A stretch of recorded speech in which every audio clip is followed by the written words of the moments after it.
We are receiving, I think we lost Mrs. Matt and Jay talking at the bar. Sarah's boyfriend, partner. See you later. I should have brought it. There was so many funny things. I thought you would enjoy it. Yeah, one of them was... Autumn sitting down with her dad, you can't quite see. And Julia just over there. Unfortunately, you have to carry yourself around with a father at 7. Not standing straight. Is that Gordon and Priya? Yes, yes. Emily? And James is daddy? Yes. Emily? Yeah. She's all, just about the same age as... Your spring, and then you put it over your hand like that. You have it, then you wrap it like that. Because you're tired or and then can't go. You do it in the middle of your two ones there. Then you get this one, the one is your fingers, take it over both of them, and then back under. Take it off your hand and pull, and then it's done. Outline button. Put it back. So, no, but the guy was saying basically... Thank you. Gordon and Pranay talking to Ruth, and over here I'm just going slowly, there's James and talking to Paul, and you can just see John. Okay, and Henry. It was a convention.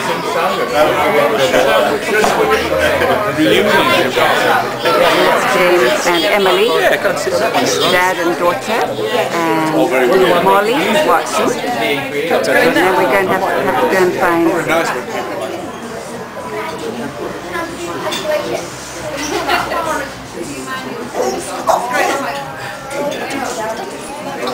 yeah, sometimes I'll go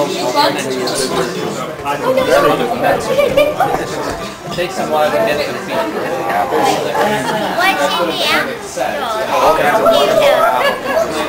What's in the That's Andrew and Dorothea.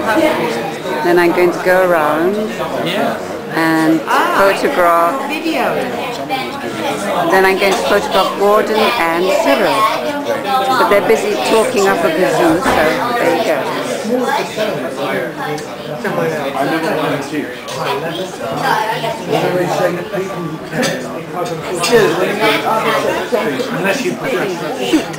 Busybody, do not show your ignorance by giving sanctimonious advice.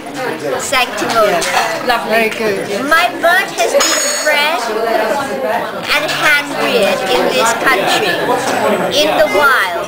This species is fast becoming extinct because of human encroachment on the natural habitat and killing for crop stealing. You know, farmers kill them because they eat the crop. And if it weren't for breeders in, well, first world countries, a lot of bird species would now be extinct. Yes. Because they have no more natural habitat. Yeah. Instead, my bird, likened self-righteously by you to a prisoner, has the best quality fruit, including tropical fruit, every day. You know, he gets a pomegranate every day. He gets lychees. He gets that even normal people wouldn't have in a normal household. So you're looking at absolutely.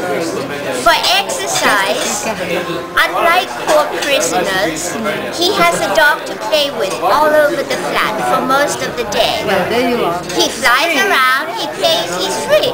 But this person obviously doesn't know. If you, well, then they shouldn't write a letter like that. Certainly not anonymously, Jeff. Yeah, be anonymous. If you care so much for the welfare of birds, do you put your money where your big mouth is? And feed the wild birds whose numbers are depleting alarmingly each year. You know, I put food and nuts and cheese out in the garden and in my patio for the wild birds. They come down. I have a bird bath there for them. So this is nonsense from Yeah. Go and get a life and get real. Get more knowledge before making inane, ill-informed comments. Go and put your 2 cents in a real cruelty case. That should keep you occupied for the rest of your life. support the end.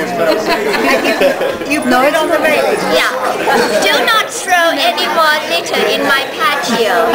I do not have time to waste on an imbecile ignoramus. On camera. So how are you enjoying this special occasion? It's lovely, thank you. Okay. And a lovely sunny day, and happy birthday to Uncle Jay. Good. And it's always lovely to see you. And let's see who else is here. Okay, I'm going to turn you off now. Over and out. Bye. Bye. Whoever walked, they did the Caledonian walk. You know, and he's got to prove it. Yes. That's not the only accomplishment. The other thing that I think is I'm proud of, well, I mean I'm not, because I wish I could do it. In the gym, he does pull-ups. You know, and there's a guy who weighs at least 180 pounds. How much you weigh? 175. 195? 175. Lying. Weighs a lot more. And anyway, he does that, and it's fantastic. You know, it's nice to watch. But somebody of his age and his decrepitude can still do that. But what we're going to do, the other thing he likes, apart from going to the gym, apparently he's very fond of poetry and some esoteric poetry. So I'm going to, with Edward's permission, going to read one of his favorite poems, and that's called The Cremation of Sam McGee. It's a very well-known poem. It's very sad.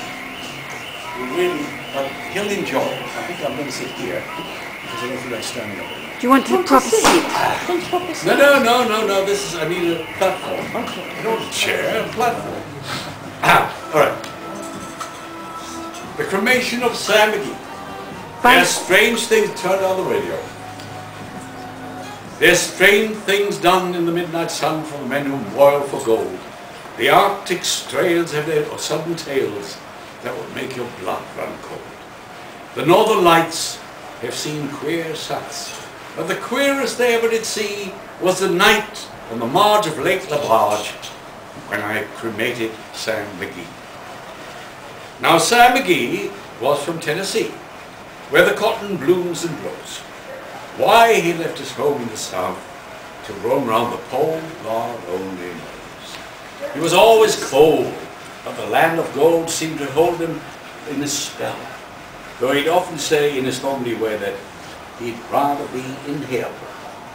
On a Christmas day, we were mushing our way over the Dawson Trail. Talk of the cold. Through the parka's fold, it stabbed like a driven nail. If our eyes were closed, then the lashes froze, till sometimes we couldn't see.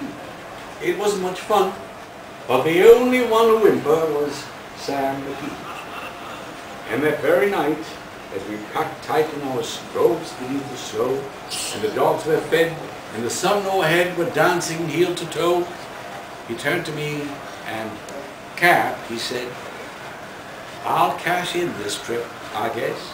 And if I do, I'm asking that you won't refuse my last request. Well, he seemed so low that I couldn't say no. Then he says with a sort of moan, it's the curse of cold. It's my awful dread of the icy grave that pains. It's the cursed cold, and it's got right hold till I'm chilled clean through the bone. So I want you to swear that, foul or fair, you'll cremate my last remains. Pal's last need is a thing to heed. So I swore I wouldn't fail, and we started on the streak of dawn like a god, ghastly pale. Crouched on the sleigh, and he raved all day of his home in Tennessee, and before nightfall, a corpse was all that was left of Sam McGee. There was no breath in that land of death, and I hurried, horror-driven, with a corpse half hid that I couldn't get rid because of a promise given. It was lashed to the sleigh, and it seemed to say, "You may tax your brawn and Brian, but you promised true, and it's up to you to cremate my last remains." Now a promise made is a debt unpaid, and the trail has its own stern code. In the days to come, though my lips were dumb, in my heart how I rehearsed that load. In the long, long night, by the lone firelight, while the huskies round in a ring howled out they greed to the homeless snows, oh God, how I loathed that thing. And every day, that quiet clay seemed heavier grow, and on I went, for the dogs were spent, the food was getting low, the trail was bad, I felt half mad, but I swore I wouldn't give in, and I'd often sing to that hateful thing, and it hearkened with a grin, till I came to the marge of Lake Labarge, and a derelict there lay. It was jammed in the ice, but I saw in the trysail was called the Alice May. And I looked at it, and I thought of it, and I looked at my frozen chum. Then, "Here," I said, with a sudden cry, "is my crematorium." Some planks I tore from the cabin floor and lit the boiler fire. Some coal I found that was lying around. I heaped the load on higher. The flames just soared, and the furnace roared. Such a blaze you never did see. And I burned a hole in the glowing coal, and I stuffed in Sam McGee. Then I made a hat. But I didn't like to hear him sizzle so, and the heavens scowled, and the huskies howled, and the wind began to blow. It was icy cold, but the hot sweat rolled down my cheeks, and I don't know why, and the greasy smoke and an inky cloud, and I don't know how long in the snow I wrestled with grisly fear. But the stars came out, and they danced about. Ere again I ventured near. I was sick with dread, but I bravely said, "I'll just take a peep inside.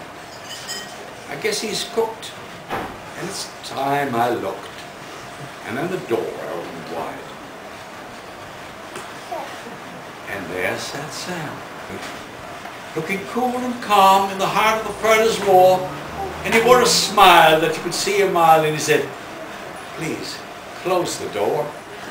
It's fine in here, but I greatly fear that you let in the cold and snow and storm. Since I left Plumtree in Tennessee, it's the first time I've been warm. Well, there's strange things done in the midnight sun by the men who moil for gold.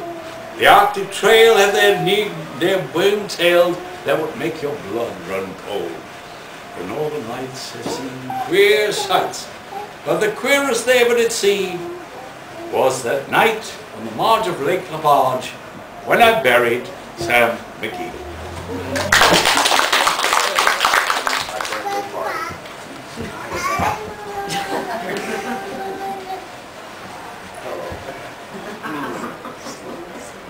Okay, today I'm 70. The current cliche says that 70 is the new 50. If that is so, who are these young tube riders offering me their seats? Don't they know I'm the new 50? This kind gesture first happened to me last year, and it sent an unintended but clear message.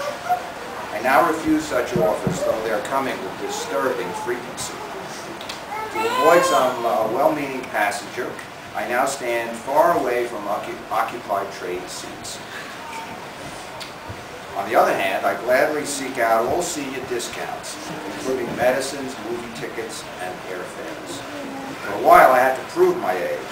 Being carded at 65 is not the same as being carded at 18. It's a delightful moment, but not happening often.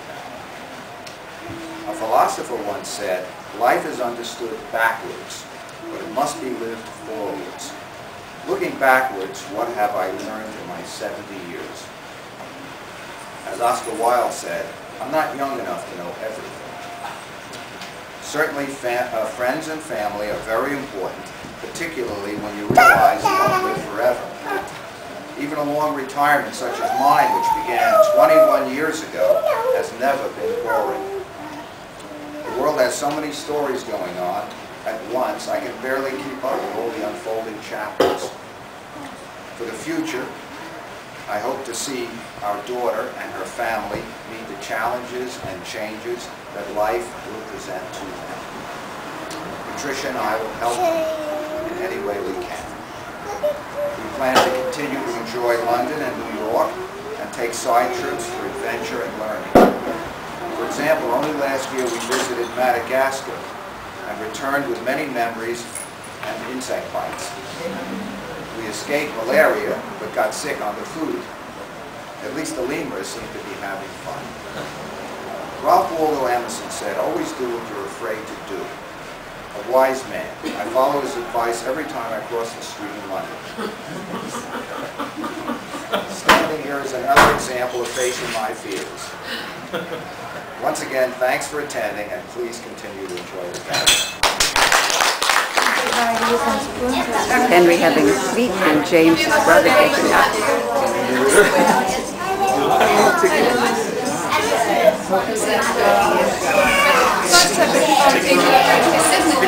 I don't think